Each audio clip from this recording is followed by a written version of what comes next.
করেছেন হযরতে ইমামে আযম আবু হানিফা রাহমাতুল্লাহ আলাইহি। যখন রমজান মাস চলে আসতো, তিনি আল্লাহর জন্য এত মেহনত মুজাহাদা করতেন, এত মেহনত করতেন রমজান মাসে, এত মুজাহাদা করতেন রমজান মাসে, আল্লাহর জন্য এত মেহনত মুজাহাদা করতেন।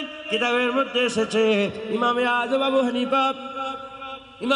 আবু হানিফা প্রতিদিন 30 দিন রমজান, এই 30 দিনে দিনের বেলায় 30 খতম কোরআন শরীফ পড়তেন। এক এক দিনে এক এক খতম, এক এক দিনে এক এক খতম, এক এক দিনে এক এক খতম। দিনের বেলায় এক খতম, রাত্রি বেলায় এক খতম, দিনের বেলায় এক খতম, রাত্রি বেলায় এক খতম, আর তারাবিতে এক খতম। এই রকম করতে প্রতি রমজান মাসে ইমামে আযম আবু হানিফা 61 খতম কোরআন শরীফ তেলাওয়াত করতেন। বুঝলেন? 61 খতম কোরআন শরীফ তেলাওয়াত করতেন আমাদের ইমামে আযম আবু হানিফা। জোরে বলেন সুবহানাল্লাহ। হ্যাঁ, ইমামে আযম আবু হানিফা রাহমাতুল্লাহ আলাইহি প্রতি রমজান মাসে ফটো কেন এজ করছিলেন? শুনতে পারিস না, চুপচাপ হাত লিসপিস করছে নাকি? মোবাইলটা পকেটে ঢুকা আর অশন দাঁত বন্ধ করো। ওয়াজের মেহফিলগুলোকে সব ছেলে খেলতে বসার মজলিস করে ফেলেছে। ওয়াজ হচ্ছে, কাজ হচ্ছে না, এটা মাথায় রেখে দেবে। সুদখোর বেড়েই যাচ্ছে, লোন বেড়েই যাচ্ছে, মেয়েদের বেপরদা বেড়েই যাচ্ছে, হারাম বেড়েই যাচ্ছে, সুদ বেড়েই যাচ্ছে, লটারির টিকিট বেড়েই যাচ্ছে, মারামারি গালাগালি খিস্তাখিস্তি বেড়েই যাচ্ছে। ওয়াজ হচ্ছে, কাজ হচ্ছে না, এটা মাথায় রাখবে। কারণ ওয়াজ আমরা শুনি না, ওই রেশমের ওয়াজ, ওই শুনি, বসি, হ্যাঁ, দুটো কথা শুনে মোবাইল ঘাটাঘাটি করে চলে গেল। হুজুর পাক বলছেন ওয়াজ এমন করে শোনো, পেছন দিক থেকে আগুনটা কেটে নিয়ে চলে যায়, তুই বুঝতে পারবি। আর শুনছেন ধ্যান দিয়ে, কেউ ছুরি দিয়ে আগুনটা কেটে নিয়ে চলে গেল, তুই বুঝতে পারবে না যে কখন আগুনটা কেটে নিয়ে চলে গেল। এ হচ্ছে সামেইন, হযরত। বাবা, আমি সেরকম বক্তা নয়, তোমরা সেরকম শ্রোতাও নয়। আমি নকল করছি, তোমরাও নকল করো। আমি ওয়াজ করছি তো, নকল করছি তো, না হাসি মজাক করছি? বলেন না। বলছি তো, তোকে আল্লাহ জ্ঞান দিয়ে সেখানে বুঝাচ্ছি। আমি নকল করছি, তোমরা নকল করো। খবরদার কথা বলোনি, ডিস্টার্ব করোনি, দু এক কথা শোনো, আমল করো, আল্লাহ বদলা দেবে, আল্লাহ যা দেবে। রমজান মাস চলে যাচ্ছে। হ্যাঁ, আজকে তো 29 কি 30 জানি না, আজকে তো আলবিদা হয়ে গেল। কথা ঠিক না বেঠিক? হ্যাঁ, চলে গেল, রমজান চলে গেল। হায় হায়, রমজান চলে যাচ্ছে। আবার 1 বছর পরে বাঁচবো কি মরবো জানি। কথা ঠিক না বেঠিক? মুসলমানের ছেলেরা, হে নবীর উম্মতিরা, এই রমজানকে আমাদের বেশি বেশি করে আমল করতে হবে। আমালান সালেহান, ভালো ভালো আমল কামাই করে এই রমজান মাসে জড়া করতে হবে। এ মুসলমানের ছেলেরা, আমরা সবাই মরে যাব, কিয়ামতের ময়দানে দাঁড়াবো, বিচার হবে। আল্লাহ পাক ওখানে মিজান রেখে দিয়েছে, আমাদের মিজানের দাঁড়িপাল্লায় তোলা হবে, বিচার হবে, দাঁড়িপাল্লা থাকবে। হে নবীর উম্মতিরা, মুসলমানের ছেলেরা, খুব খেয়াল করে শুনে রেখে দেন। তাই আমাদের সেই মিজানে আমল তুলতে হবে, আমল তুলতে হবে। 1 বছর, 2 বছর, 3 বছর, 4 বছর, 10 বছর, 20 বছর, 50 বছর, 60 বছর, 70 বছর, এরকম করে 83 বছর। কত বছর বলেন? 83 বছর। এই 83 বছর ধরেন আমি বেঁচে রইলাম, এই 83 বছর সারা দিন রাত মেহনত করলাম, সারা দিন রাত মেহনত করলাম, দিনে রোজা রাখলাম, রাত্রেবেলায় মেহনত মুজাহাদা করলাম, সিয়ামুদ্দাহার আর কামুল্লাইল, পুরা জীবনে 83 বছর কামাই করে একটা দাড়ি পাল্লায় রাখলে যে বদলা, যে সওয়াব আল্লাহ দান করে 1 রাত রমজান মাসে, যেটাকে আল্লাহ লাইলাতুল কদর বলে পরিচয় দিয়েছে, এই 1 রাত লাইলাতুল কদর ইবাদত করলে 83 বছরের ইবাদত বান্দার আমলনামায় আল্লাহ দান করে দেয়। বুঝতে পেরেছেন? এই রমজান মাস চলে যাচ্ছে,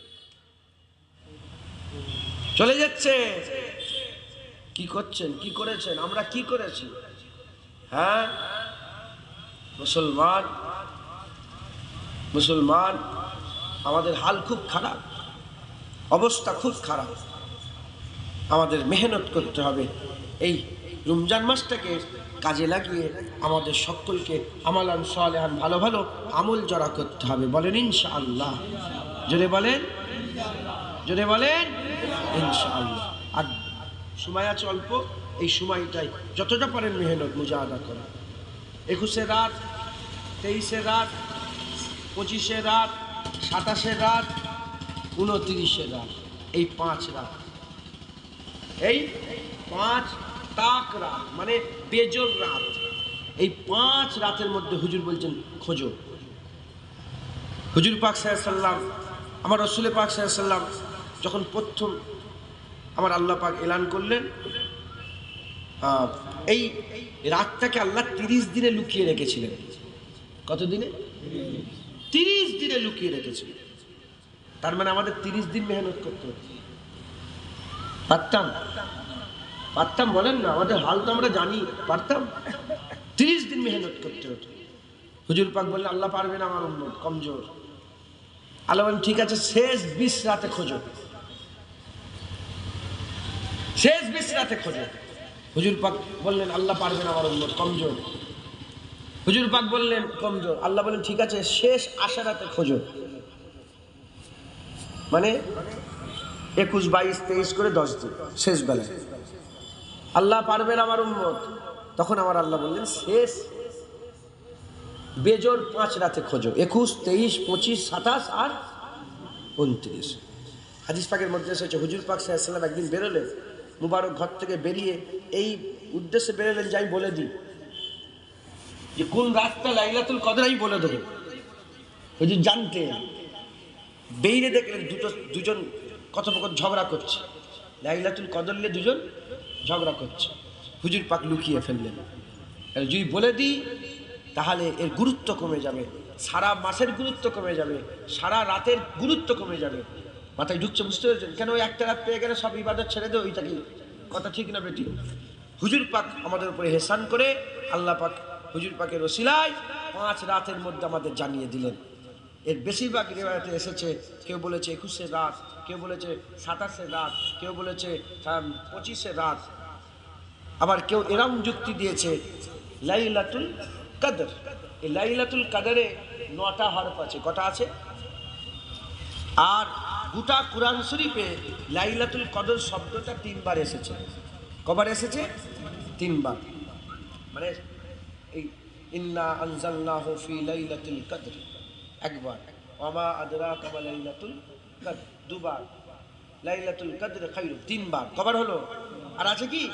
এই 3 বার এসেছে। লাইলাতুল কদর হরফ যদি মিলান তাহলে 9টা শব্দ হয়। কটার শব্দ হয়? 9টা।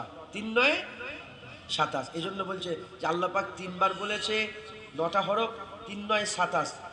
ইশারা এদিকে আছে যে 27এও হয়তো হতে পারে। বেশিরভাগ উলামা হযরত বলছে 27-এ লাইলাতুল কদর।